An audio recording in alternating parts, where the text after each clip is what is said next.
Assalamualaikum warahmatullahi wabarakatuh.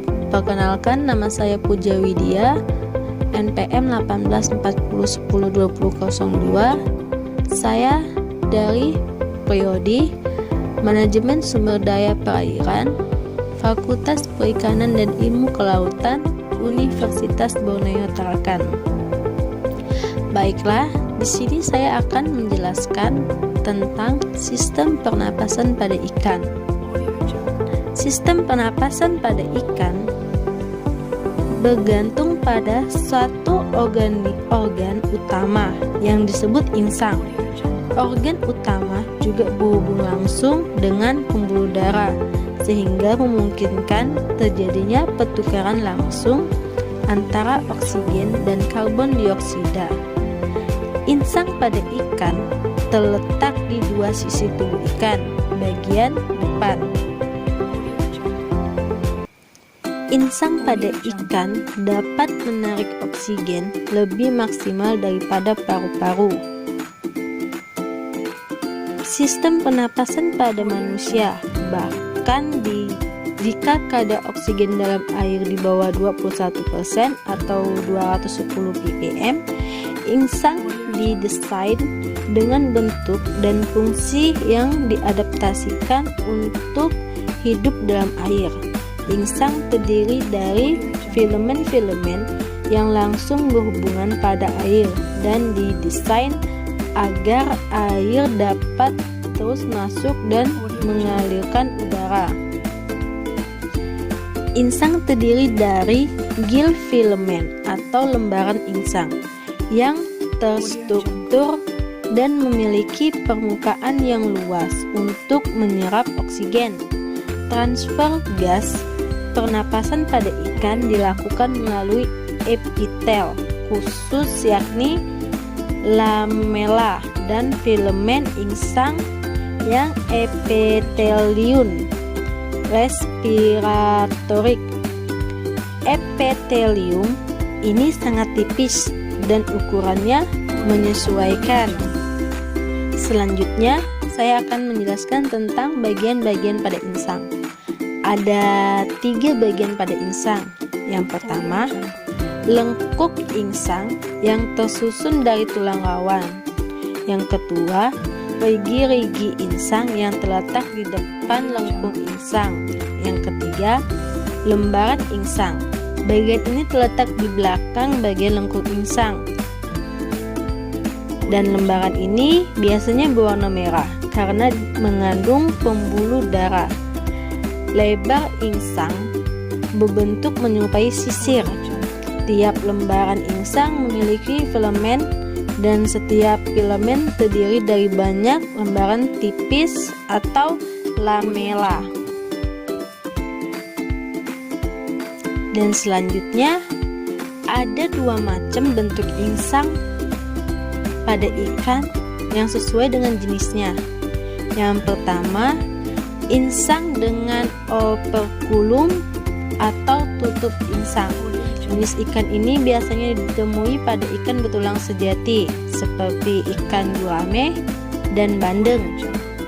Dan yang kedua, insang tanpa tutup atau operculum. Jenis insang ini dimiliki oleh ikan betulang rawan seperti hiu dan ikan pari. Pada jenis insang ini terdapat suatu struktur khusus yang disebut septum interbranchial, yang dimana jaringan ikat dan otot yang ada berada di antara tiap lembaran insangnya. Selanjutnya, fungsi insang. Selain berperan langsung pada proses pernapasan atau respirasi, pertukaran oksigen dan karbon dioksida, sepertinya halnya fungsi alveolus pada manusia, insang juga memiliki beberapa fungsi lain. Di antaranya dapat mengatur keseimbangan asam basa, dapat mengatur regulasi ion, dapat mengatur ekskresi nitrogen, dan dapat menyaring makanan. Selanjutnya, cara kerja insang. Cara kerja insang ini terdapat 4. Yang pertama, proses pernapasan pada ikan diawali dengan membukanya mulut ikan, yang kemudian tertutupnya overkulum. Air yang kaya akan oksigen akan terdorong masuk ke dalam mulut ikan dan masuk melalui insang. Dan kedua, molekul-molekul oksigen akan ditangkap oleh hemoglobin pada jaringan pembuluh darah dalam insang, kemudian diedarkan ke seluruh tubuh ikan. Dan yang ketiga, karbon dioksida dan buangan dari hasil respirasi lainnya juga akan dilepas melalui insang. Dan yang keempat, ikan akan menutup mulutnya dan membuka tutup insang, kemudian air akan mengalir melalui insang tersebut. Dan selanjutnya, alat bantu pernapasan pada ikan selain insang. Ada 3 jenis alat bantu pernapasan pada ikan yang tidak dimiliki oleh semua ikan, yaitu labirin. Labirin ini merupakan salah satu jenis alat bantu pernapasan pada ikan yang dimana tidak dimiliki oleh semua ikan. Labirin dapat diartikan sebagai peluasan insang pada bagian atas yang memiliki bentuk lipatan serta membentuk rongga yang tidak teratur. Sepertinya contoh ikan yang memiliki labirin adalah ikan lele dan ikan gabus. Dan yang kedua, arborescens. Arborescens ini merupakan struktur tambahan yang terdapat pada ikan lele dan ikan gurame ataupun ikan nila yang memiliki warna merah dengan bentuk seperti bunga karang. Struktur ini dapat membantu ikan untuk bernapas pada lingkungan yang memiliki kadar oksigen yang rendah. Dan yang ketiga, diverticula. Struktur tambahan ini dimiliki oleh ikan yang hidup di daerah tropis, seperti ikan gabus yang umumnya terletak di daerah Parins. Beberapa jenis ikan mempunyai alat bantu pernapasan yang disebut dengan gelembung ikan, kecuali ikan hiu dan ikan yang hidup di arussan yang deras. Dan selanjutnya, beberapa spesies ikan juga memiliki alat bantu pernapasan yang disebut dengan gelembung ikan, terkecuali ikan petualangan yang berenang di perairan luas seperti ikan hiu dan ikan yang hidup di air dengan arus yang deras.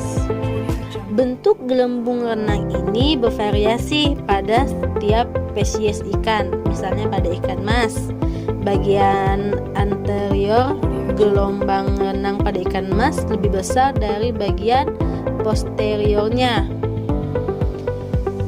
Gelembung renang adalah kantong yang berisi udara atau oksigen dan berada pada rongga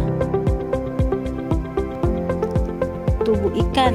Gelembung renang memiliki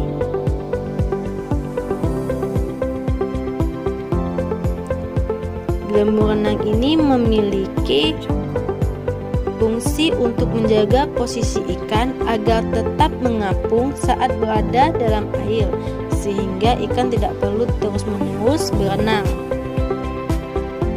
Dan selanjutnya itu mekanisme pernapasan ikan dengan gelembung renang.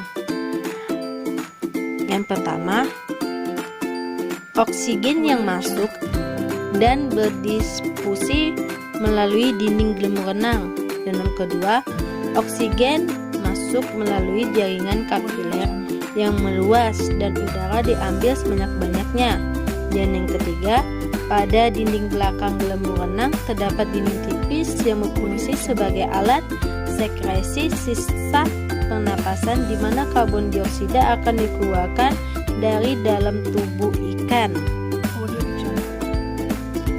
Baiklah, sekian penjelasan dari saya mengenai sistem pernapasan pada ikan. Kurang lebihnya saya mohon maaf. Wassalamualaikum warahmatullahi wabarakatuh. Audio Jungle.